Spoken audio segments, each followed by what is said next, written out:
Hi there. Thanks for watching my views and news. So this video is purely based on information which we got through multiple sources.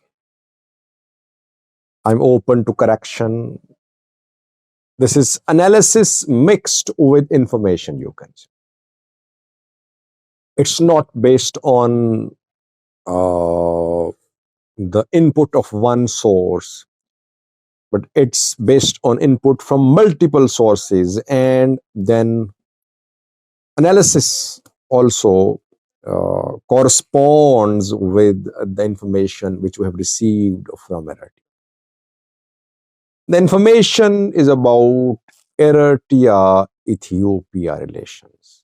Has Isaias Afweki decided that he should go for regime change in Ethiopia?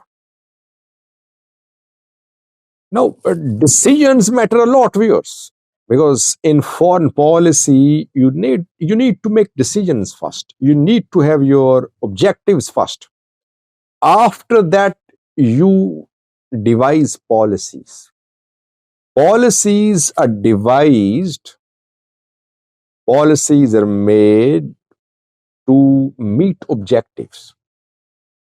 So countries have their goals, their ambitions, which they need to be clear about first. And then they work on how to achieve the target. That is why this question is important. Has Isaias Afweki decided to work for regime change in Ethiopia? Because if Isaias Afweki has decided, then we can talk about the ways Eritrea could be using to destabilize Ethiopia, to remove PM Abiy's government. So this first question is important. I have been following the Eritrea-Ethiopia election for the last 5 years, almost 5 years now. And I never saw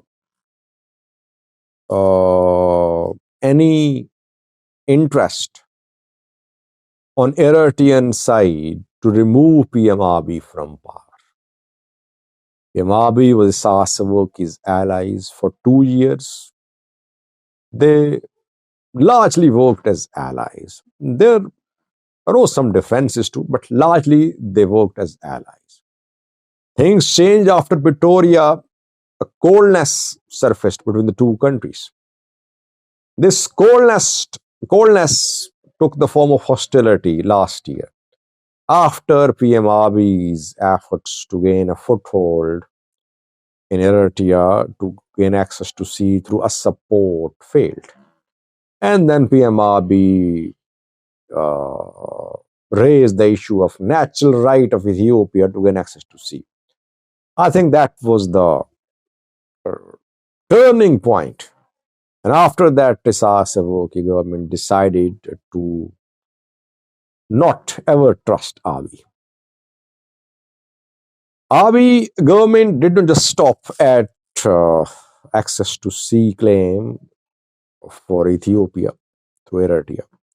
It started backing, organizing Eritrean opposition groups on Ethiopian soil.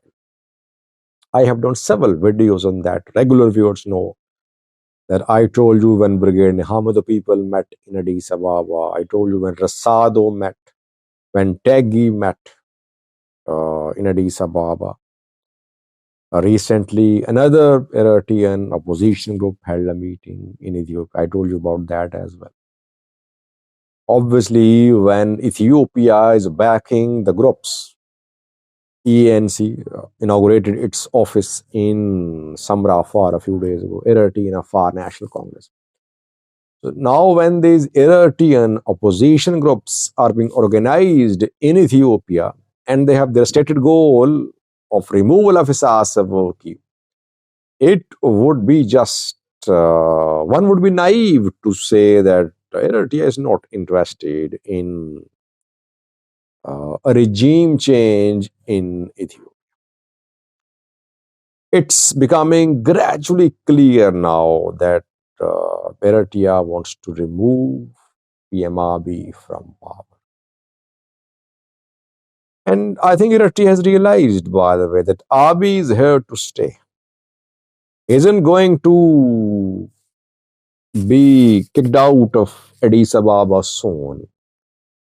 If election is held today or after a year and there is no change internally in terms of level playing field for opposition parties, Abiy is set to be re-elected again through a controversial election like the one we saw in 2021. Eritrea knows that fully.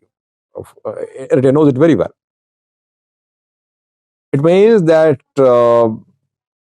Eritrea will definitely be planning to remove Abiy from power through indirect means. What we have learned is that decision has been made in Eritrea on top level that if Abiy stays in power, today, tomorrow, he will make claims to Eritrean territories. He'll make claims to Assam. He will try to organize his people against Eritrea. So his removal will ensure Eritrean safety. Decision made. Question is, what will Eritrea do? Will it invade Ethiopia? No, obviously. This is not how regime change operations work. Eritrea not in a position to remove Abiy from power militarily. It would be suicidal for Eritrea to invade Ethiopia. Eritrea will retaliate. What Ethiopia is doing, Eritrea will do the same. Ethiopia is backing anti-Eritrean government opposition groups. Eritrea is doing the same. Eritrea is establishing closer contacts with several armed groups in Ethiopia. At least two are in active contact with Eritrean government officials, Eritrean intelligence agencies. Two, I am not naming them. Two are in active contact, and you will see them receive huge support from Eritrean side, logistical support. Eritrean intelligence agency is expanding its presence in Ethiopia. Eritreans in Ethiopia could face hard times because they'll be mistrusted. During Tigray war, we saw that Eritrean refugees came under attacks by both sides. They were attacked by Eritrean government too, government forces. They were attacked by Tigray forces too, by ENDF as well. So all sides mistrusted them, accused them of providing information to the enemies. Here two Eritreans are really in trouble because Ethiopian government will mistrust them that they could be working for Eritrean government. Eritrean government will try to use them against Ethiopia. So Eritrean intelligence agency is expanding its operations in Ethiopia. Its presence, I would say. It will infiltrate Ethiopian security sector, Ethiopian economic sector, and Ethiopian politics. Already, Eritrean intelligence agency has roots in Ethiopia. By the way, Ethiopian intelligence agency has no roots in Eritrea. It's because Ethiopians are not there. Ethiopians don't enter Eritrea.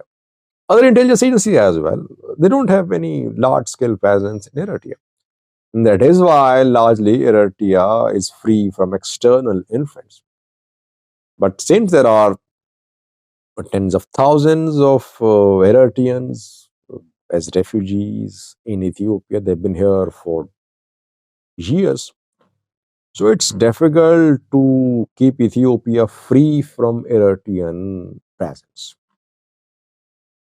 So far, Eritrea is going to intervene in Ethiopia through its proxies, which are Ethiopian, and through its intelligence agency.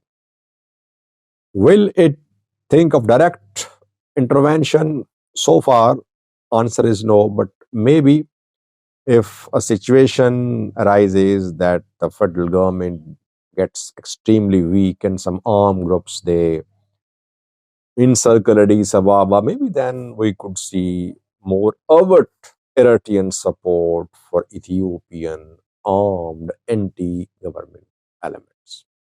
Thank you for watching.